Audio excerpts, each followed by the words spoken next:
아버지의 편지를 읽고 눈물로 쓴 아들의 답장 편지. 아버지 보옵소서. 문복은.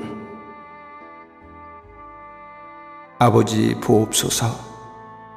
좀 컸다고 훌쩍 떠나는 새끼 언어를 바라보는 부모 연호의 마음이 어떠했을까요? 문득 이런 생각을 되뇌이며 눈물로 써보내신 아버지의 옥필서신을 저 또한 눈물로 잊고 있습니다. 시린 아버지의 심정을 하늘도 알았는지 그날은 새벽부터 비가 하염없이 내렸지요. 아버지, 고등교육까지 마친 나지만 이럴 때 어떻게 처신해야 하는지 잘 몰라 제 마음 허둥지둥 됩니다. 오늘 결정이 맞는 것인지 병약한 아버지를 두고 떠나는 것이 자식의 도리에 어긋난 행동은 아닌지. 그래서 그랬을까요?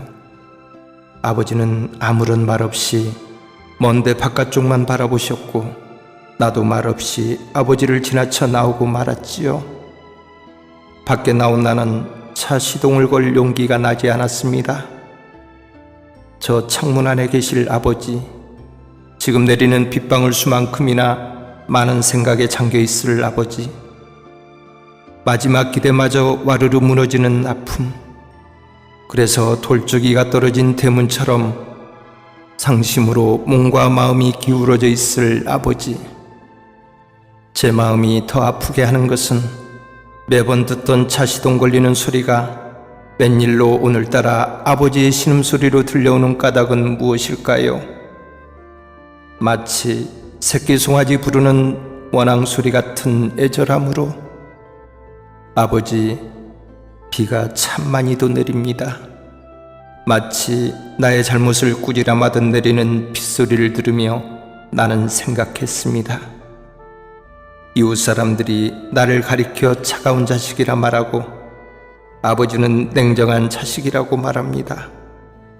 나도 그렇게 생각했습니다. 나는 차가운 사람이 맞고 아버지도 냉정한 분이 맞다고 생각했습니다. 그런데 아니었습니다.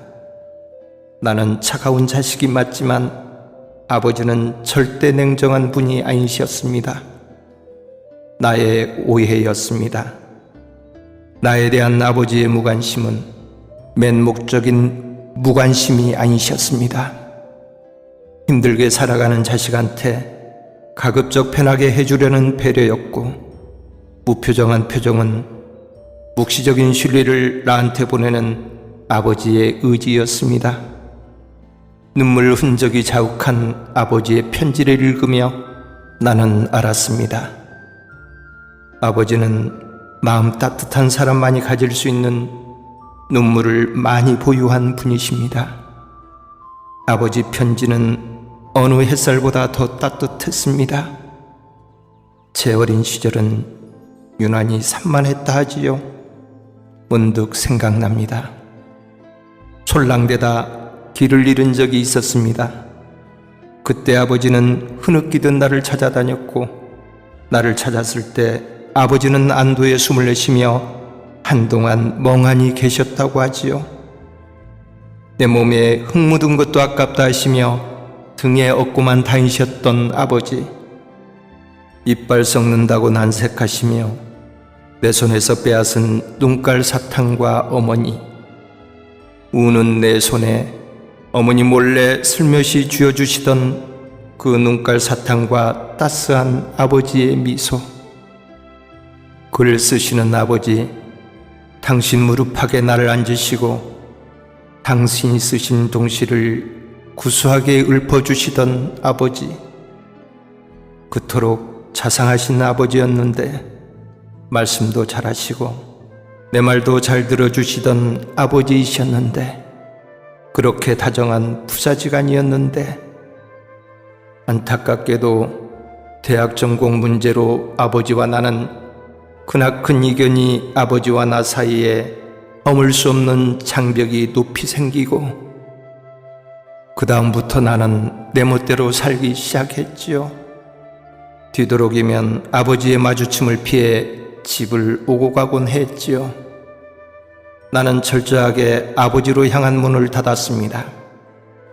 그런데 아버지는 안이 닫으셨습니다. 아버지 문은 언제나 나로 향해 열려 있었습니다. 아버지의 무표정했던 표정은 무관심이 아니라 내가 방황하는 이유가 당신 때문이라는 책임감에 온몸이 그 열병으로 앓고 계셨기 때문이었습니다. 나보다 먼저 머리를 돌려 외면하듯 딴 곳을 바라보신 것은 경계의 모습이 아닌 예민해져 있는 나를 자극하지 않으려는 아버지의 포용의 몸짓이셨습니다. 아버지, 이 아들, 이제서 아버지의 마음을 알고 때늦은 후회의 눈물을 짓습니다.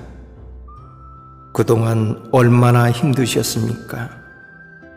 그동안 얼마나 답답하셨습니까?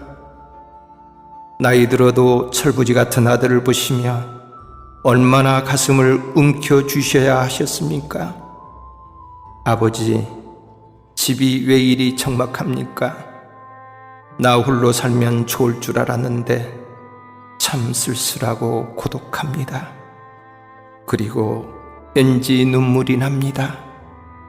눈물이 나는 것은 홀로란 외로움도 아니고 삶이 막연해서도 아닙니다. 불효자입니다. 이 아들 용서해 주세요. 정말 잘못했습니다. 이 용서는 구하고 나왔어야 했습니다. 웃으시는 아버지 모습 보며 나왔어야 했습니다. 아버지의 새하얀 머릿결은 누가 만든 것입니까? 깊게 파인 주름은 누가 가져다 준 겁니까? 날로 작아지는 아버지 모습은요? 세월입니까? 운명입니까? 세월도 운명도 아닙니다. 검던 머리는 저에게 청춘을 다 바친 까닭이고 주름은 가장의 무게로 파였고 부부정한 몸은 참을 일 많아 그리 되셨습니다. 제 몸무게가 늘어날수록 아버지는 가벼워지시고 제 키가 커질수록 아버지는 작아지셨습니다. 아버지, 이 불초의 자식 염치 없는 말 굳이 올려드립니다. 제 몸이 이곳에 있어도 아버지가 계신 그곳에 저는 있습니다. 아버지는 그곳에 계셔도 제가 있는 여기에 계실 것을 바라봅니다. 아버지, 지그시 감은 눈 속에 아버지의 모습을 떠올려 봅니다.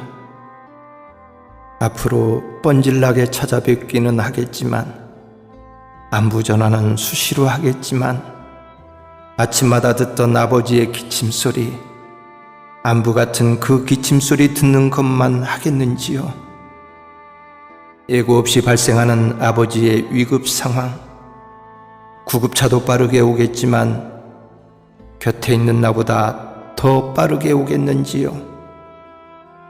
벌써 아버지가 그립습니다. 내가 떠나오는 날 차마 울지도 못하시고 눈물을 삼키셨던 어머니가 보고 싶습니다. 아버지, 이 불효자식 키우시려고 얼마나 사나운 일 많이 겪으셨습니까? 어머니, 이 못난 자식 낳으시려고 얼마나 아프셨습니까?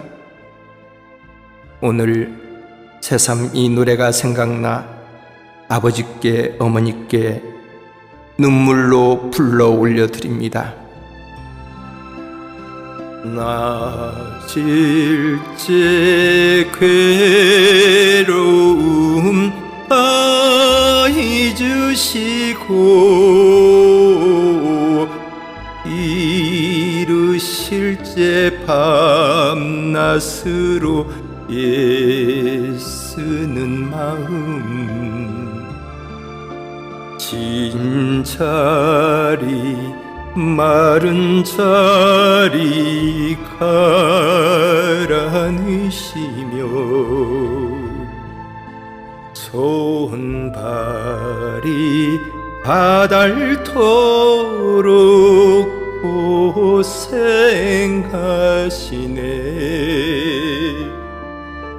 하늘 아래 그 무엇이 높다 하리요. 어버이의 희생은 아이 없어라.